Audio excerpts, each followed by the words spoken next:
Hello, and welcome to the Office of the Patriot. In this office, we try to make sense out of the nonsense of the progressive left and RINO right. In this episode, we're going into one of the most disturbing social issues to date: Joe Biden's decision to proclaim that the date of March 31st, 2024, which happened to coincide with Easter this year, is now the Transgender Day of Visibility. Ladies and gentlemen, this proclamation is the progressive left's first major move to remove Christianity and replace it with secularism. And next, we'll follow up on last month's review of the House spending bill for 2024, which recently passed the Senate and was signed by Bumbling Joe. He probably used crayons. So stay tuned for a fact-filled and maybe expletive-laden episode of Office of the Patriot.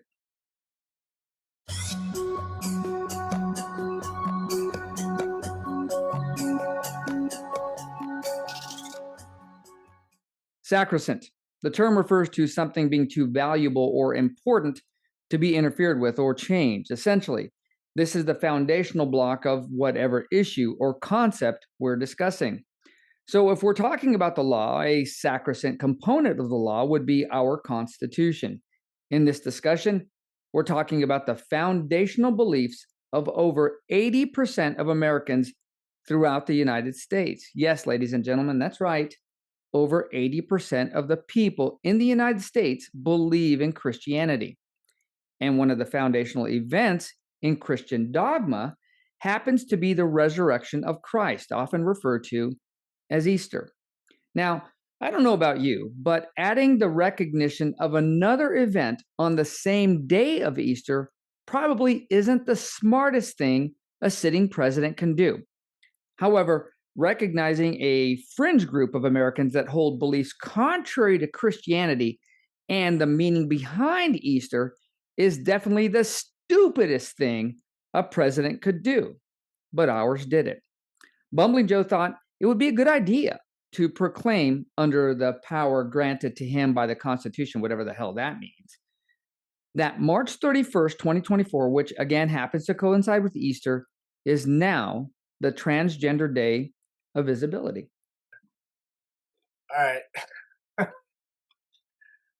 I think this might be the single biggest dumbass move he's made in his tenure so far. Yeah, it's such a stupid idea. It probably wasn't even his idea, but he's the boss, so the blowback is all his. He's the boss, and he actually claims to be a Catholic. It's like, I, I don't think so. So they're trying to cater to this minuscule part of the population, and it's probably less than a percentage point. It's probably 0.00 something percent of the population is truly this confused that they believe they're the opposite gender. Absolutely. But it's the constant bombardment. Children in school, they're getting bombarded, they're getting confused. Teachers, the school boards, it's coming from every direction. And I refuse to accept if somebody wants to proclaim that there's something, that's fine, but it's not on me to have to accept that. I can, I'll move on. But once they start bringing this to the children, that's that's where the grooming comes in. That's what we're talking about: grooming children, not just sexually, but this gender ideology confusion. It's ridiculous. And you know, children should be off limits. So just leave the kids alone. And don't get me started on men in women's sports and in the locker rooms. I mean, that's just absurd, and it pisses me off. So I'll end it with this. Everyone likes to claim to have a month or a day, and that's fine. But it doesn't mean the rest of us have to accept it. So, but the fact that he said that this day should be on Easter, at least this year, I mean, that's just idiotic. So Yeah, agreed. how dumb can you be? This proclamation from Bumbling Joe, who is a self-professed practicing Catholic, is no less than blasphemy. So let's go through a few stats that I spoke about earlier, or rather just touched on. Over 80% of Americans, and actually it's 81%, celebrate Easter. Now, I'm pretty sure most of them are not devout Christians or devout Catholics, but they probably believe in the tenets of their faith. And this is because these tenets codify societal behaviors that most everyone wants, like the 10 Commandments: thou shalt not kill, thou shalt not steal, etc., etc., etc. And these commandments are foundational rules to an orderly society. If everyone actually followed them, we would have a very orderly society, and it's likely we would have significantly lower insurance rates, but that's for another episode. Even secular people, people who are atheist or agnostic, have expressed issues regarding the removal of Christianity from society. In this next clip, you have one of the most infamous atheists, Richard Dawkins, advocating for the need of Christianity in society. I think he's trying to save his ass. Here's the video. That even Richard Dawkins, if you're familiar with him, probably the most famous atheist in the world. Yeah. He has started advocating to a degree for Christianity. I was slightly horrified to hear that Ramadan is being promoted instead. I do think that we are culturally a Christian country. I call myself a cultural Christian. I'm not a believer. But there's a distinction between being a believing Christian and being a cultural Christian. I sort of feel at home in the Christian ethos. I feel that we are a Christian country in that sense. It's true that statistically the number of people who actually believe in Christianity is going down, and I'm happy with that. But I would not be happy if, for example, we lost all our cathedrals and our beautiful parish churches. So I call myself a cultural Christian. I don't know. I think it would matter if we, certainly if we substituted any alternative religion, that would be truly dreadful. Why? If I had to choose between Christianity and Islam, I choose Christianity every single time. I mean, it seems to me to be a fundamentally decent religion, in a way that I think Islam is not. But the doctrines of Islam, the Hadith and the Quran, is fundamentally hostile to women, hostile to gays. Who says that's wrong? I find that I like to live in a culturally Christian country, although I do not believe a single word of the Christian faith. He did this because Christianity is the model for a freedom-based societal contract. It's based on the rules that guide behavior, faith, forgiveness, and redemption. Sounds like the foundations for the social controls that we have in America today. Look at our schools, our courts, and even our correction systems are based on these Christian principles. Another component of this issue is optics. Why would a self-professed practicing Catholic advocate for behaviors that are contrary to the tenets of Catholicism and then go as far as to honor this fringe lifestyle on the holiest Christian holiday?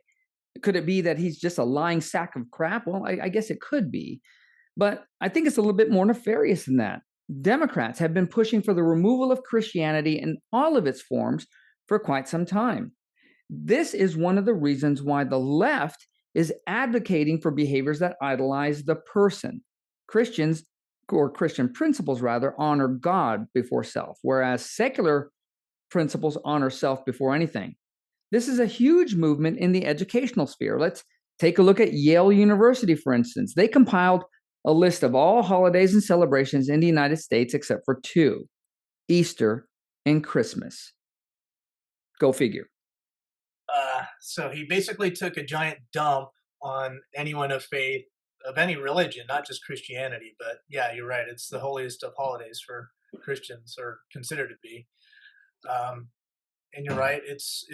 I believe it's the continuation of their war against religion and their kind of war on the nuclear family. They're trying to replace family and faith with government and the state. They want people to worship, instead of worshiping God, they want people to worship, government, big government and the state and all the bureaucrats.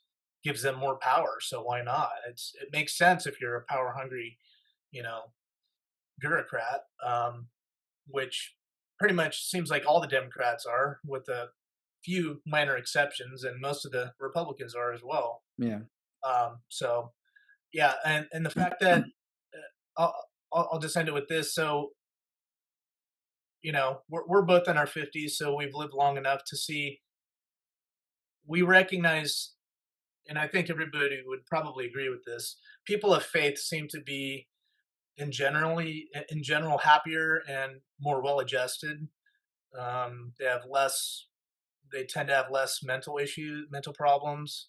Um, they're not as depressed. They don't, have to take drugs to make them feel better.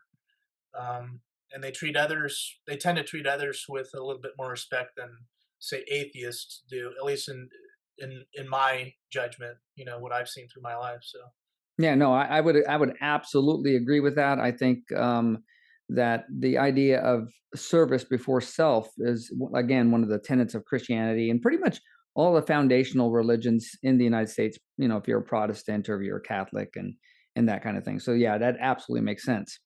But if Democrats' social issues don't piss you off, then maybe financial ones will, because the House, the Senate, and Bumbling Joe all signed off on the omnibus funding package that funds the federal government through September of this year. This funding package amounts to $1.2 trillion. And don't mind the fact that the House Republicans assured the American people that they would never pass any bills or any omnibus funding bills in the future. Web of lies. The bulk of them are corrupt Uniparty RINOs and can't be trusted. However, there were a small handful of House Republicans, primarily from the Freedom Caucus, who voted no on this bill. And I'll let one of them tell you why. I'll be brief. I'm definitely not as eloquent as many of my colleagues up here. First, I want to speak to the politicians up here that are going to vote for this. Like many of my colleagues have said, you own it. All the garbage, all the funding for borders overseas, but you won't lift a finger to stop the invasion at our southern border. Here's the deal, guys. The American people, though they may be busy running their businesses, raising their families, they are busy, but they're not dumb. And they are gracious. They don't expect us to win every fight. They know that we're outnumbered up here. But here's the deal. They do expect us to fight. And that is something that this party has refused to do time and time again. And it's one of the most frustrating things to be a part of. We know what the Democrats are going to do. They're going to destroy the country. They're driving us off the cliff at 95 miles per hour. Well, guess what? Our solution, the Republican Party, we're going to dial that down to 90 miles per hour, but we're still driving this thing off the cliff. Just we're backing it down a couple degrees, and it's pathetic. All right? Pick a principled fight. I don't know, maybe like the border invasion. I hear leadership say it's the hill we're going to die on. Really? Do you even know what that means? That means you got to take a hill and be willing to die on it. I don't see it. And until I see it, I'm not going to be like a lot of politicians up here and be a cheerleader for it, because it's garbage and it's destroying this country. It's destroying the future for my kids and your kids. The issue I have here is all the pork barrel projects and the shuffling of money between budgets in an effort to rob Peter to pay Paul. With pork barrel, we have over 6,600 pet spending bills costing more than $12 billion. I mean, why the hell do we need a $1 million social justice center in San Francisco for building improvements? Let the citizens of San Francisco pay for that crap if they want it. Also, we've sent so much money to Ukraine that the goal is now to purchase new weapons from United States companies to refill inventories that were depleted. And once these inventories are refilled, where do you think they're going to go? If you guessed Ukraine, you would be right on the money. Senator Mike Lee of Utah noted a fun fact that the United States Marine Corps' budget for the fiscal year of 2023 was almost $54 billion. This bill is going to give Ukraine more than the entire budget for the United States Marine Corps. But the fun doesn't stop there. 3.4 billion is being sent to the United Nations. A little over 10 billion is being sent to combat diseases in other countries. 3.47 billion to strengthen climate resilience, and whatever the hell that means. And it appears we even have money for a new 3-letter agency, the Office of Pandemic Preparedness and Response, which is receiving an undisclosed amount of money in order to guide the government's response to new and emergent public health threats. Yet our government only earmarked $125 million to support efforts to stop global flows of fentanyl and other drugs into the United States. And that's part of $400 million for the CBP to shore up the border. So we'll send $60 billion to reinforce Ukraine, yet only invest less than 10% of that for our own borders. And at the same time, for the illegal aliens who are already here, this administration is going to expedite the processing for granting them legal status. I'm at a loss. I don't even know what to say. This gives me a headache. You know how much this pisses me off. Yeah, we could talk for hours just on this issue alone. It's crazy. Yeah, I think and I didn't put this on my notes, but part of the that money that's being set up for this Office of Pandemic Preparedness, I think, is going hand in hand with the WEF's, the World Economic Forum's push to get pretty much every country to sign their treaty. So it'll be a global treaty that will give the WEF, essentially the WEF, but it'll be the World Health Organization. They'll get more power than our own government will over the response to any future pandemic, or if whatever they call a pandemic. So that's coming down the pipeline. Trump won't sign it, but I think it's in May or June. Biden's probably going to sign it. So that's pretty scary if you think about if we have another so-called pandemic. Other countries will have control over whether our businesses stay open or closed, what our responses will be. Are we going to have to do this retarded 6 foot, this magical 6 foot barrier between people? Are we going to have to wear paper masks or face diapers, as I refer to them? That's not happening with me. It's just, anyway, so I'm going off tangent, but yeah, I just wanted to say that. No, I that's little by little, our sovereignty is going to be eroded.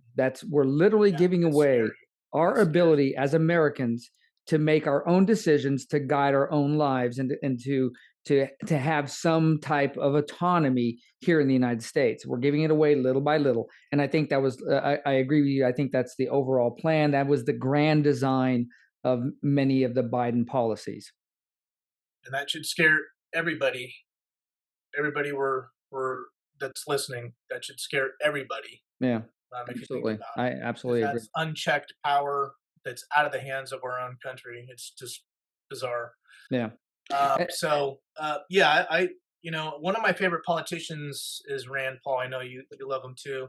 Absolutely. He always points out the pork barrel projects and all the crap that's in these bills.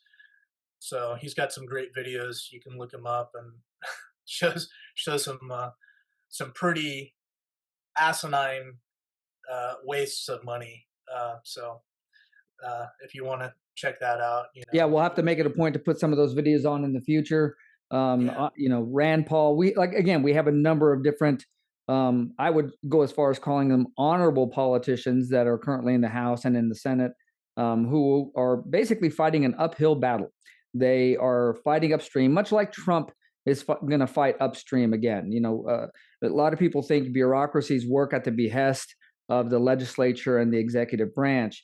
But in reality, they've gotten so bloated and they've gotten so large that they are power. They wield immense power themselves.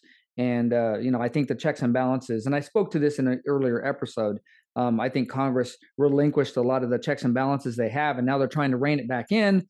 Democrats obviously don't want to because they've already embedded these these liberal, leaders within these bureaucratic three-lettered agencies.